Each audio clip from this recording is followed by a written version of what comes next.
Hi class, this is Jaelyn Steverson.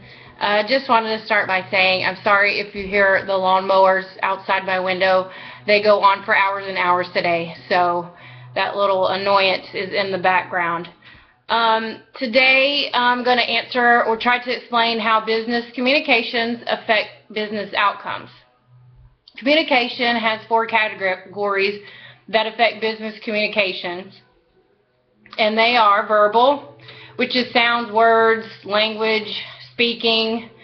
There are 4 types of verbal communications. Interpersonal, which is pretty much our own thoughts, what rolls around in our heads, maybe even if we talk to each other, which hopefully we don't, but you know, talking to yourself is kind of a scary thing, but some people do it. Next is intrapersonal. This would be the conversations with another person, a one-on-one conversation. This also could involve feedback. Small group, conversations with more than one person, say in a meeting. Public is another form of verbal. This would be one person addressing a group. So possibly a press conference, or maybe the President of the United States giving an address to the nation. Next would be verbal. That's the second form, which is sending a message without speaking, such as sign language, touching, eye contact, facial expressions, body movement.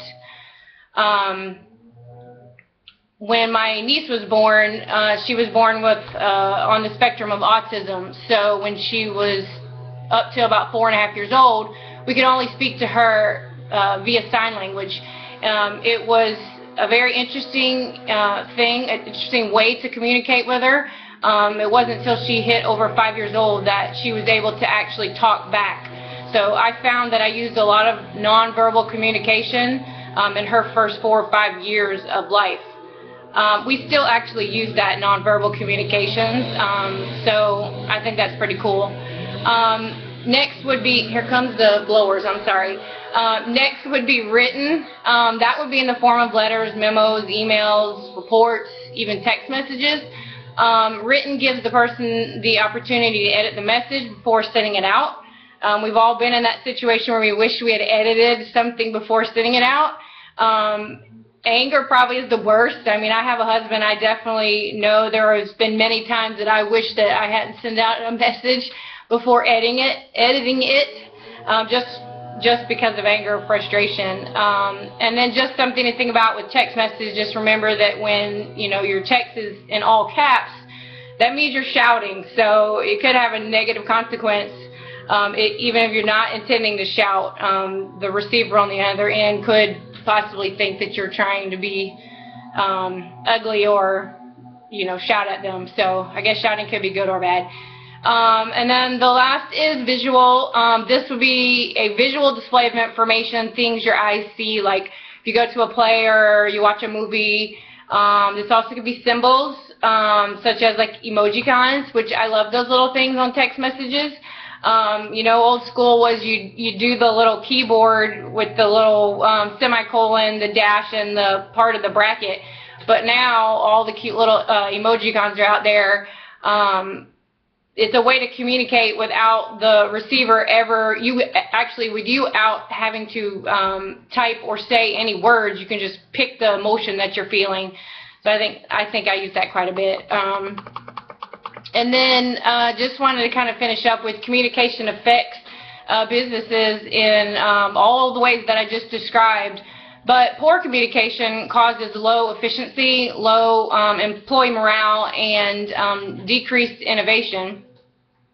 Whereas good communication clears misunderstandings, it builds trust, and causes positive morale as well as retention. If an employee is happy, they're less likely to want to leave the job. I know that I feel that way.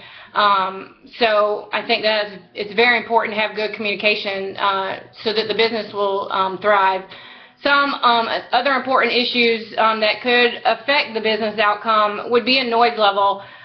Say if you're a customer service representative and you're sitting in a cubicle and you have a headset on, I know I've called in many times to customer service for companies, and you hear the conversations in the background of, like, it seems to be 100 other conversations going on, and I feel that that is just so distracting, and it could cause miscommunication between the client if you really can't hear, or you're constantly having to re-ask the question.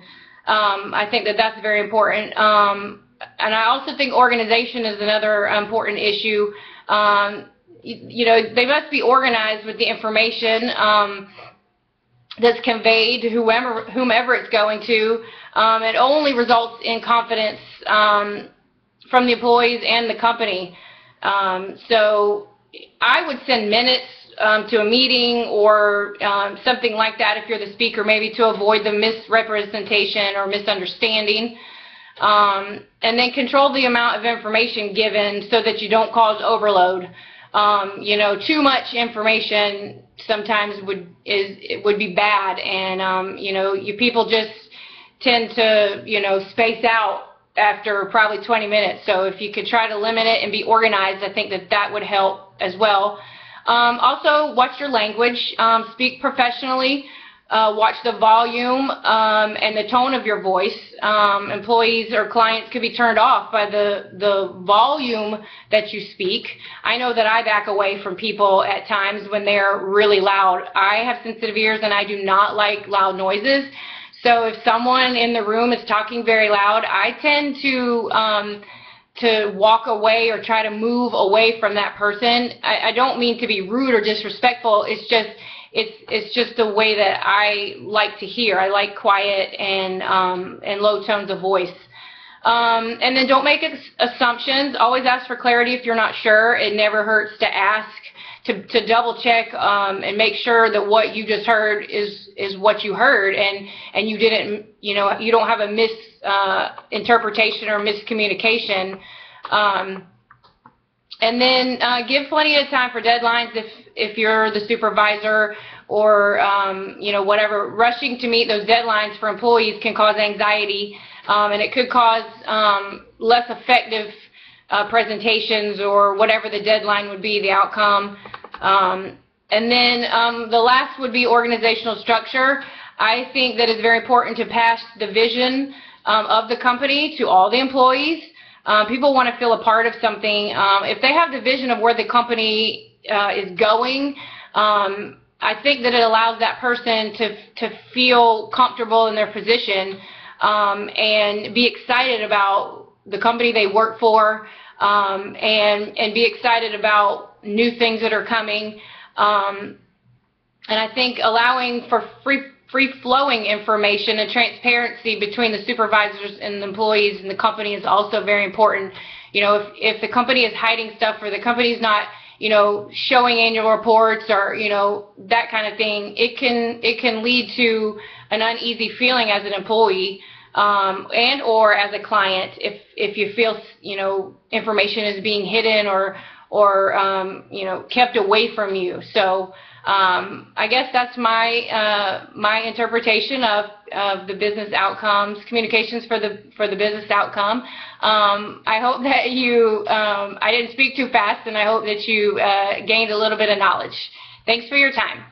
Bye-bye. Bye-bye again, sorry.